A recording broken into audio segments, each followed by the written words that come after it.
आप सुन रहे हैं प्रेमचंद की लिखी कहानी पंच परमेश्वर। जुम्मन शेख और अलगू चौधरी में गाढ़ी मित्रता थी। साझे में खेती होती थी, कुछ लेन देन में भी साझा था। एक को दूसरे पर अटल विश्वास था। जुम्मन जब हज करने को जाते तब अपना घर अलगू को सौंप जाते, और अलगू जब कभी बाहर जाते तो जुम्मन पर अपना घर छोड़ देते थे। उनमें न खान पान का व्यवहार था, न धर्म का नाता, केवल विचार मिलते थे। मित्रता का मूल मंत्र भी यही है।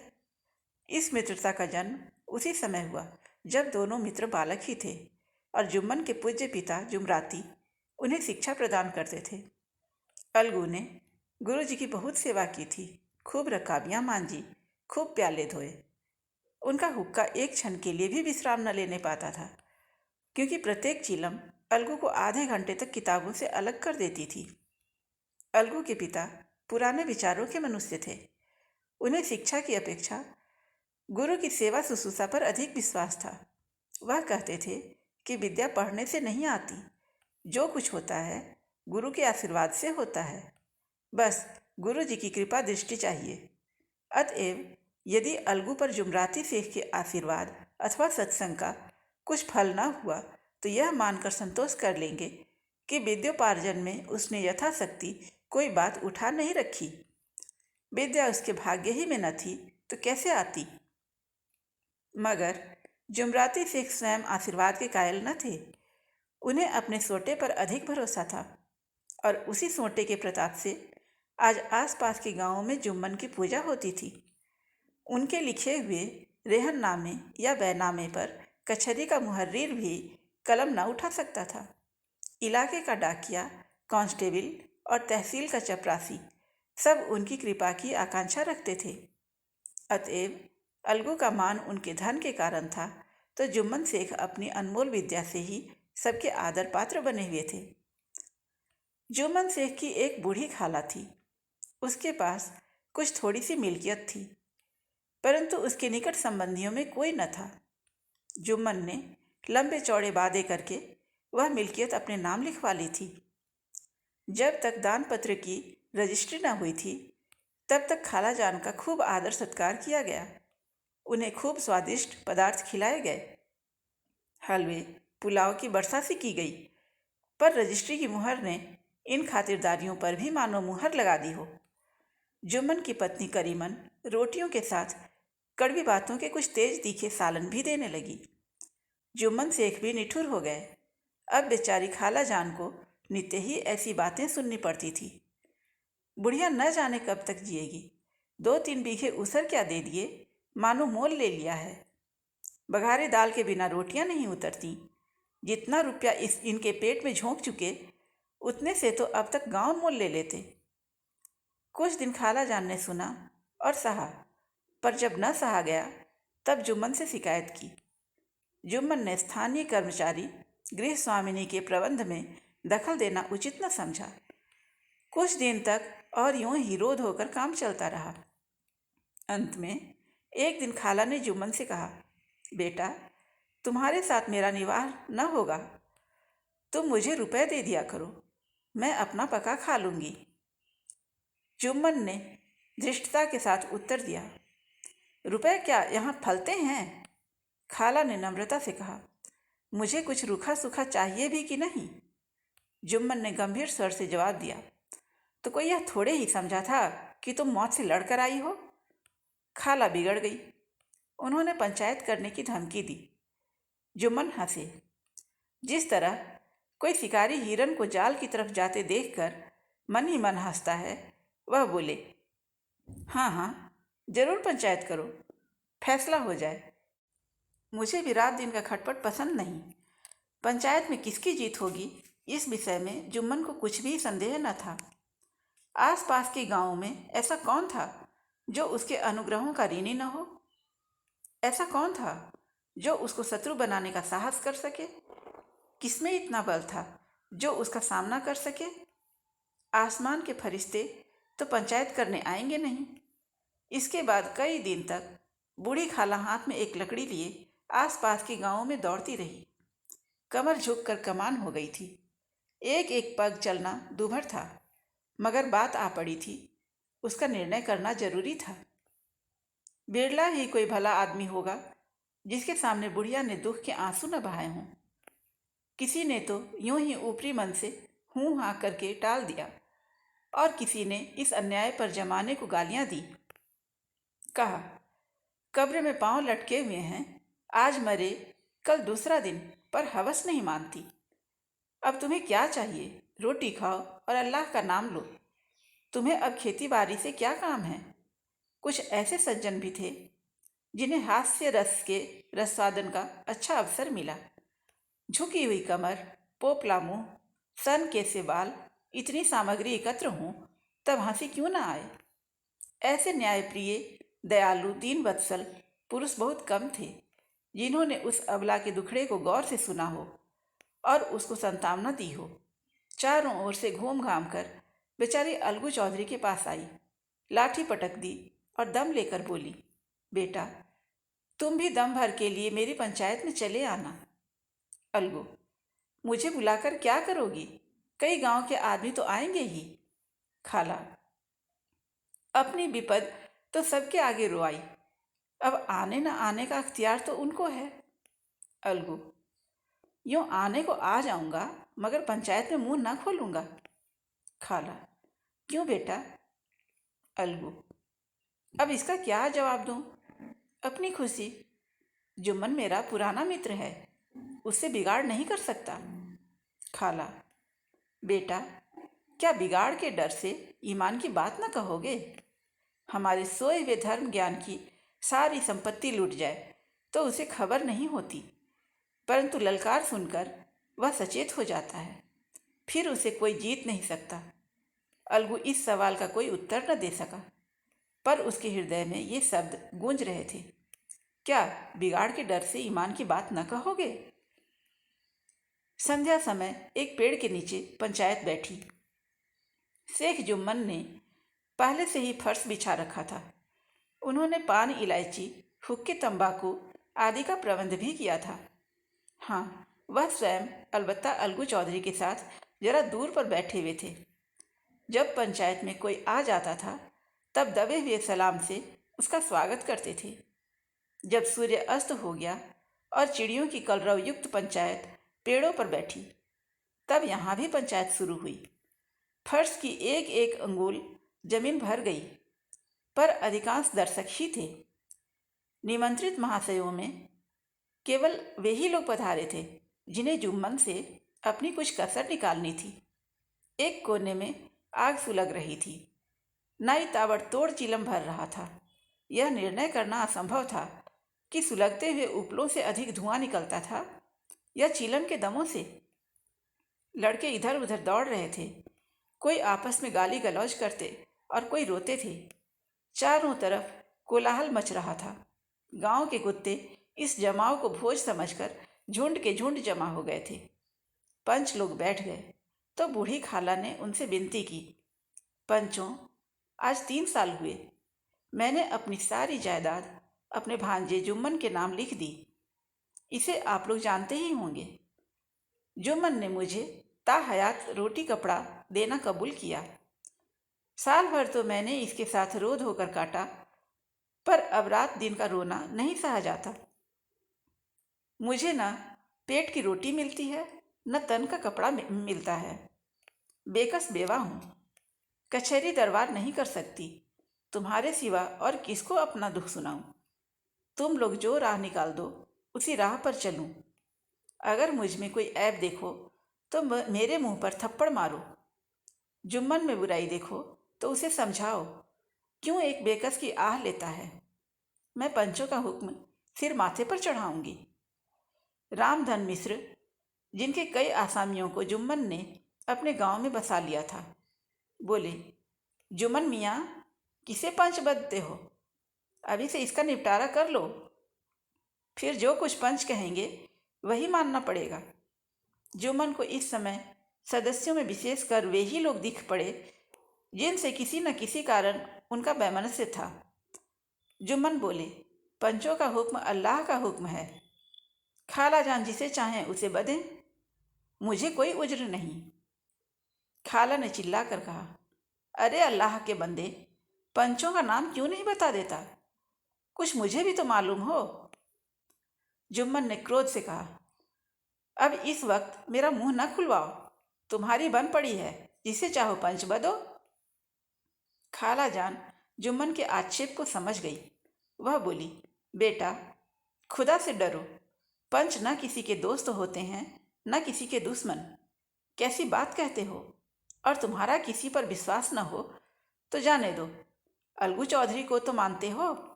लो, मैं उन्हीं को सरपंच बनती हूँ। जुम्मन शेख आनंद से फूल उठे, परंतु भावों को छिपाकर बोले, अलगू ही सही, मेरे लिए जैसे रामधन वैसे अलगू। अलगू इस झमेले में फंसना नहीं चाहते थे। वे कन्नी काटने लगे। बोले, खाला, तुम जानती हो कि मेरी जुम्मन से गाढ़ी दोस्ती है। खाला ने गंभीर स्वर में कहा, बेटा, दोस्ती के लिए कोई अपना ईमान नहीं बेचता। पंच के दिल में खुदा बसता है। पंचों के मुंह से जो बात निकलती है वह खुदा की तरह से निकलती है। अलगू चौधरी सरपंच हुए। रामधन मिश्र और जुम्मन के दूसरे विरोधियों ने बुढ़िया को मन ही मन बहुत कोसा। अलगू चौधरी बोले, शेख जुम्मन, हम और तुम पुराने दोस्त हैं। जब काम पड़ा तुमने हमारी मदद की है, और हम भी जो कुछ बन पड़ा तुम्हारी सेवा करते रहे हैं। मगर इस समय तुम और बूढ़ी खाला दोनों हमारी निगाह में बराबर हो। तुमको पंचों से जो कुछ अर्ज करनी हो करो। जुम्मन को पूरा विश्वास था कि अब बाजी मेरी है। अलगू यह सब दिखावे की बातें कर रहा है। अतएव शांत चित्त होकर बोले, पंचों, 3 साल हुए खाला जान ने अपनी जायदाद मेरे नाम हिब्बा कर दी थी। मैंने उन्हें ताहयात खाना कपड़ा देना कबूल किया था। खुदा गवाह है, आज तक मैंने खाला जान को कोई तकलीफ नहीं दी। मैं उन्हें अपनी माँ के समान समझता हूँ। उनकी खिदमत करना मेरा फर्ज है। मगर औरतों में जरा अनबन रहती है, उसमें मेरा क्या बस है। खाला जान मुझसे माहवार खर्च अलग मांगती हैं। जायदाद जितनी है वह पंचों से छिपी नहीं है। उससे इतना मुनाफा नहीं होता है कि माहवार खर्च दे सकूं। इसके अलावा हिब्बा नामे में माहवार खर्च का कोई जिक्र नहीं है। नहीं तो मैं भूल कर भी इस झमेले में न पड़ता। बस मुझे यही कहना है। आगे पंचों का अख्तियार है, जो फैसला चाहे करें। अलगू चौधरी को हमेशा कचहरी से काम पड़ता था, अतएव वह पूरा कानूनी आदमी था। उसने जुम्मन से जिरह शुरू की। एक एक प्रश्न जुम्मन के हृदय पर हथौड़े की चोट की तरह पड़ता था। रामधन मिश्र इन प्रश्नों पर मुग्ध हुए जाते थे। जुम्मन चकित थे कि अलगू को क्या हो गया है। अभी यह अलगू मेरे साथ बैठा हुआ कैसी कैसी बातें कर रहा था। इतनी ही देर में ऐसी काया पलट हो गई कि मेरी जड़ खोदने पर तुला हुआ है। न मालूम कब की कसर यह निकाल रहा है। क्या इतने दिनों की दोस्ती कुछ भी काम ना आएगी? जुम्मन शेख तो इसी संकल्प विकल्प में पड़े हुए थे कि इतने में अलगू ने फैसला सुनाया। जुम्मन शेख, पंचों ने इस मामले पर विचार किया। उन्हें यह नीति संगत मालूम होता है कि खाला जान को माहवार खर्च दिया जाए। हमारा विचार है कि खाला की जायदाद से इतना मुनाफा अवश्य होता है कि माहवार खर्च दिया जा सके। बस यही हमारा फैसला है। अगर जुम्मन को खर्च देना नामंजूर हो तो हिब्बा नामा रद्द समझा जाए। यह फैसला सुनते ही जुम्मन सन्नाटे में आ गए। जो अपना मित्र हो वह शत्रु का व्यवहार करे और गले पर छुरी फेरे, इसे समय के हेर फेर के सिवा और क्या कहें। जिस पर पूरा भरोसा था उसने समय पड़ने पर धोखा दे दिया। ऐसे ही अवसरों पर झूठे सच्चे मित्रों की परीक्षा की जाती है। यही कलयुग की दोस्ती है। अगर लोग ऐसे कपटी धोखेबाज न होते तो देश में आपत्तियों का प्रकोप क्यों होता। यह हैजा, प्लेग आदि व्याधियां दुष्कर्मों के ही दंड हैं।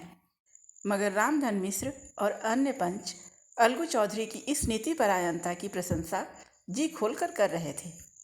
वे कहते थे, इसी का नाम पंचायत है।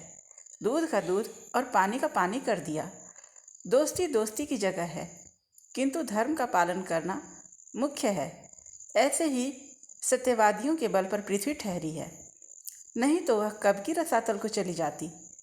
इस फैसले ने अलगू और जुम्मन की दोस्ती की जड़ को हिलाकर रख दिया। अब वे साथ साथ बातें करते नहीं दिखाई देते। इतना पुराना मित्रता रूपी वृक्ष सत्य का एक झोंका भी न सह सका। सचमुच वह बालू की ही जमीन पर खड़ा था। उनमें अब शिष्टाचार का अधिक व्यवहार होने लगा। एक दूसरे की आवभगत ज्यादा करने लगा। वे मिलते जुलते थे, मगर उसी तरह जैसे तलवार से ढाल मिलती है। जुम्मन के चित्त में मित्र की कुटिलता आठों पहर खटका करती थी। उसे हर घड़ी यही चिंता रहती थी कि किसी तरह बदला लेने का अवसर मिले। अच्छे कामों की सिद्धि में बड़ी देर लगती है, पर बुरे कामों की सिद्धि में यह बात नहीं होती। जुम्मन को भी बदला लेने का अवसर जल्द ही मिल गया। पिछले साल अलगू चौधरी बटेसर से बैलों की एक बहुत अच्छी जोड़ी मोल लाए थे। बैल पहाड़ी जाति के सुंदर बड़े बड़े सींगों वाले थे। महीनों तक आसपास के गांव के लोग दर्शन करते रहे। दैव योग से जुम्मन की पंचायत के 1 महीने के बाद ही इस जोड़ी का एक बैल मर गया। जुम्मन ने दोस्तों से कहा, यह दगाबाजी की सजा है। इंसान सब्र भले ही कर जाए, पर खुदा नेक बद सब देखता है। अलगू को संदेह हुआ कि जुम्मन ने बैल को विष दिला दिया है। चौधराइन ने भी जुम्मन पर ही इस दुर्घटना का दोषारोपण किया। उसने कहा, जुम्मन ने कुछ कर करा दिया है। चौधराइन और करीमन में इस विषय पर एक दिन खूब वाद विवाद हुआ। दोनों देवियों ने शब्द बाहुल्य की नदी बहा दी। व्यंग्य, वक्रोक्ति, अन्योक्ति और उपमा आदि अलंकारों में बातें हुई। जुम्मन ने किसी तरह शांति स्थापित की। उन्होंने अपनी पत्नी को डांट डपट कर समझा दिया। वह उसे उस रणभूमि से हटा भी ले गए। उधर अलगू चौधरी ने समझाने बुझाने का काम अपने तर्कपूर्ण सोंटे से लिया। अब अकेला बैल किस काम का? उसका जोड़ा बहुत ढूंढा गया, पर न मिला। निदान यह सलाह ठहरी कि इसे बेच डालना चाहिए। गांव में एक संजू साहू थे। वह इक्का गाड़ी हाँकते थे। गांव से गुड़ घी लाद कर मंडी ले जाते। मंडी से तेल नमक भर लाते और गांव में बेचते थे। इस बैल पर उनका मन लहराया। उन्होंने सोचा, यह बैल हाथ लगे तो दिन भर में बेखटके 3 खेप हो जाए। आजकल तो एक ही खेप में लाले पड़े रहते हैं। बैल देखा, गाड़ी में दौड़ाया, बाल भौरी की पहचान कराई, मोल तोल किया और उसे लाकर द्वार पर बांध ही दिया। 1 महीने में दाम चुकाने का वादा ठहरा। चौधरी को भी गरज थी, घाटे की परवाह न की। संजू साहू ने नया बैल पाया तो लगे उसे रगेदने। वह दिन में 3-3, 4-4 खेपें करने लगे। न चारे की फिक्र थी न पानी की, बस खेपों से काम था। मंडी ले गए, वहाँ कुछ सूखा भूसा सामने डाल दिया। बेचारा जानवर अभी दम भी न लेने पाया था कि फिर जोत दिया गया। अलगू चौधरी के घर था तो चैन की बंसी बजती थी। बैल राम छठे छमाहे कभी बहली में जोते जाते थे। खूब उछलते कूदते और कोसों तक दौड़ते चले जाते थे। यहाँ बैल राम का रातिब था साफ पानी, धुली हुई अरहर की दाल और भूसे के साथ खली। और यही नहीं, कभी कभी घी का स्वाद भी चखने को मिल जाता था। शाम सवेरे एक आदमी खरहरे करता, पूछता और सहलाता था। कहाँ वह सुख चैन, कहाँ यह 8 पहर की कड़ी खपत। महीने भर ही में वह पीस सा गया। इक्के का यह जुआ देखते ही उसका लहू सूख जाता था।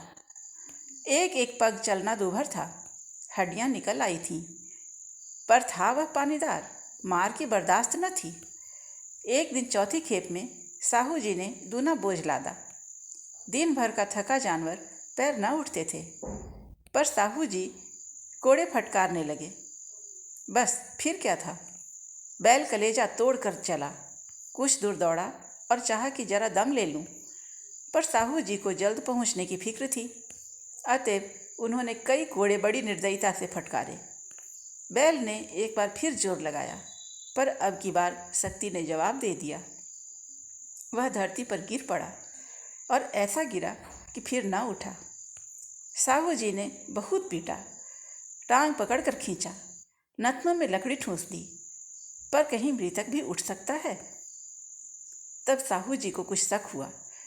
उन्होंने बैल को गौर से देखा, खोलकर अलग किया और सोचने लगे कि गाड़ी कैसे घर पहुँचे। बहुत चीखे चिल्लाए, पर देहात का रास्ता बच्चों की आंख की तरह सांझ होते ही बंद हो जाता है।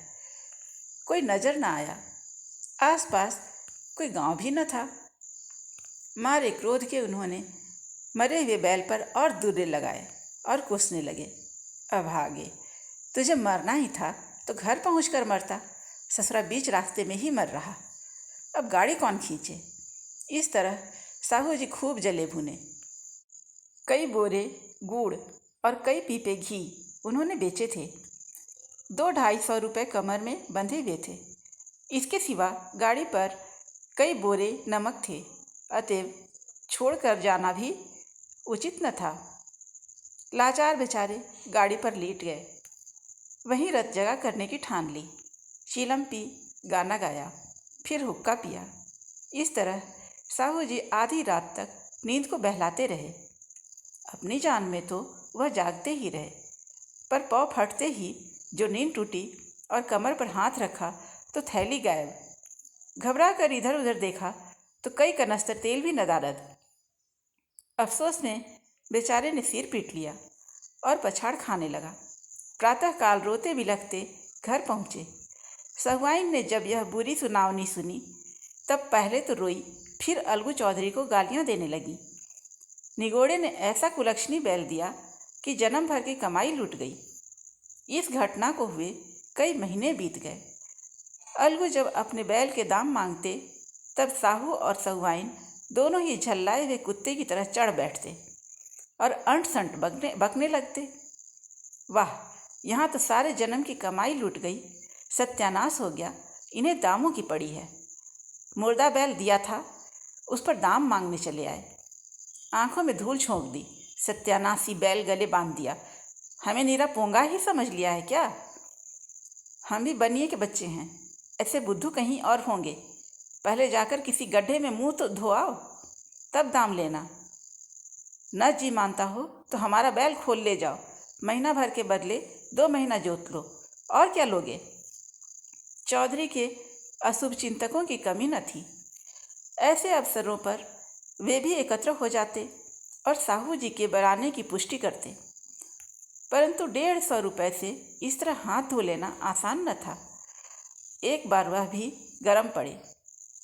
साहू जी बिगड़कर लाठी ढूंढने घर चले गए। अब सहुआइन ने मैदान लिया। प्रश्नोत्तर होते होते हाथापाई की नौबत आ पहुंची। सहुआइन ने घर में घुसकर किवाड़ बंद कर लिए। शोरगुल सुनकर गांव के भले मानस घर से निकला। वह परामर्श देने लगे कि इस तरह से काम न चलेगा, पंचायत कर लो, कुछ तय हो जाए, उसे स्वीकार कर लो। साहू जी राजी हो गए। अलगू ने भी हामी भर ली। पंचायत की तैयारियां होने लगी। दोनों पक्षों ने अपने अपने दल बनाने शुरू किए। इसके बाद तीसरे दिन उसी वृक्ष के नीचे पंचायत बैठी। वही संध्या का समय था। खेतों में कौवे पंचायत कर रहे थे।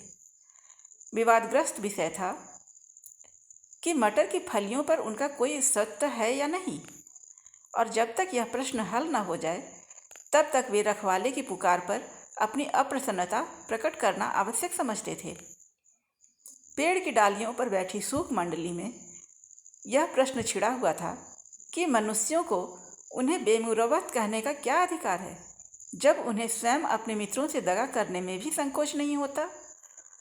पंचायत बैठ गई तो रामधन मिश्र ने कहा, अब देरी क्या है, पंचों का चुनाव हो जाना चाहिए। बोलो चौधरी, किस किस को पंच बदते हो। अलगू ने दीन भाव से कहा, समझू साहू ही चुन ले। समझू साहू खड़े हुए और कड़क कर बोले, मेरी ओर से जुम्मन शेख। जुम्मन का नाम सुनते ही अलगू चौधरी का कलेजा धक धक करने लगा, मानो किसी ने अचानक थप्पड़ मारा हो। रामधन अलगू के मित्र थे। वह बात को समझ गए। पूछा, क्यों चौधरी, तुम्हें कोई उज्र तो नहीं? चौधरी ने निराश होकर कहा, नहीं, मुझे क्या उज्र होगा। अपने उत्तरदायित्व का ज्ञान बहुधा हमारे संकुचित व्यवहारों का सुधारक होता है। जब हम राह भूलकर भटकने लगते हैं, तब यही ज्ञान हमारा विश्वसनीय पथ प्रदर्शक बन जाता है। पत्र संपादक अपनी शांति कुटी में बैठा हुआ कितनी धृष्टता और स्वतंत्रता के साथ अपनी प्रबल लेखनी से मंत्रिमंडल पर आक्रमण करता है, परंतु ऐसे अवसर आते हैं जब वह स्वयं मंत्रिमंडल में सम्मिलित होता है। मंडल के भवन में पग धरते ही उसकी लेखनी कितनी मर्मज्ञ, कितनी विचारशील, कितनी न्यायपरायण हो जाती है। इसका कारण उत्तरदायित्व का ज्ञान है। नव युवक युवावस्था में कितना उदंड रहता है। माता पिता उसकी ओर से कितने चिंतित रहते हैं। वे उसे कुल कलंक समझते हैं, परंतु थोड़ी ही समय में परिवार का बोझ सिर पर पड़ते ही वह अव्यवस्थित चित्त उन्मुक्त युवक कितना धैर्यशील, कैसा शांतचित्त हो जाता है। यह भी उत्तरदायित्व के ज्ञान का फल है। जुम्मन शेख के मन में भी सरपंच का उच्च स्थान ग्रहण करते ही अपनी जिम्मेदारी का भाव पैदा हुआ। उसने सोचा, मैं इस वक्त न्याय और धर्म के सर्वोच्च आसन पर बैठा हूँ। मेरे मुंह से इस समय जो कुछ निकलेगा वह देववाणी के सदृश होगी, और देववाणी में मेरे मनोविकारों का कदापि समावेश न होना चाहिए। मुझे सत्य से जौ भर भी टलना उचित नहीं। पंचों ने दोनों पक्षों से सवाल जवाब करने शुरू किए। बहुत देर तक दोनों दल अपने अपने पक्ष का समर्थन करते रहे। इस विषय में तो सब सहमत थे कि समझू साहू को बैल का मूल्य देना चाहिए, परंतु वो महाशय इस कारण रियायत करना चाहते थे कि बैल के मर जाने से समझू साहू को हानि हुई थी। उसके प्रतिकूल 2 सभ्य मूल के अतिरिक्त समझू को दंड भी देना चाहते थे, जिससे फिर किसी को पशुओं के साथ ऐसी निर्दयता करने का साहस न हो।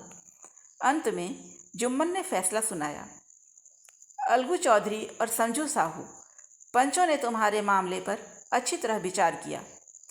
समझू को उचित है कि बैल का पूरा दाम दें। जिस वक्त उन्होंने बैल लिया उसे कोई बीमारी न थी। अगर उसी समय दाम दे दिए जाते तो आज समझू उसे फेर लेने का आग्रह न करते। बैल की मृत्यु केवल इस कारण हुई कि उससे बड़ा कठिन परिश्रम लिया गया और उसके दाने चारे का कोई प्रबंध न किया गया। रामधन मिश्र बोले, समझू ने बैल को जानबूझकर मारा है, अतएव उसे दंड देना चाहिए। जुम्मन बोले, यह दूसरा सवाल है, हमको इससे कोई मतलब नहीं। समझू साहू ने कहा, मेरे साथ कुछ रियायत होनी चाहिए। जुम्मन बोले, यह अलगू चौधरी के ऊपर निर्भर करती है। यह रियायत करें तो उनकी भलमनसी। अलगू चौधरी फूले न समाये, उठ खड़े हुए और जोर से बोले, पंच परमेश्वर की जय हो। इसके साथ ही चारों ओर से प्रतिध्वनि हुई, पंच परमेश्वर की जय हो। यह मनुष्य का काम नहीं, पंच में परमेश्वर का वास होता है। यह उन्हीं की महिमा है। पंच के सामने खोटे को कौन खरा कह सकता है। थोड़ी देर बाद जुम्मन अलगू के पास आए और उनके गले लिपट गए। बोले, भैया, जब से तुमने मेरी पंचायत की तब से मैं तुम्हारा प्राणघातक शत्रु बन गया था, पर आज मुझे ज्ञात हुआ कि पंच के पद पर बैठकर न कोई किसी का दोस्त होता है न दुश्मन। न्याय के सिवा उसे और कुछ नहीं सोचता। आज मुझे विश्वास हो गया कि पंच की जुबान से खुदा बोलता है। अलगू रोने लगे। इस पानी से दोनों के दिलों का मैल धुल गया। मित्रता की मुरझाई हुई लता फिर से हरी हो गई। आप सुन रहे थे प्रेमचंद की कहानी पंच परमेश्वर। आपको ये कहानी कैसी लगी कमेंट्स करके अवश्य बताएं। यदि आप मेरे चैनल पर नए हैं तो मेरे चैनल को सब्सक्राइब करें। वीडियो अच्छी लगे तो लाइक करना ना भूलें। जल्द ही मिलते हैं एक नई कहानी के साथ। तब तक के लिए नमस्कार।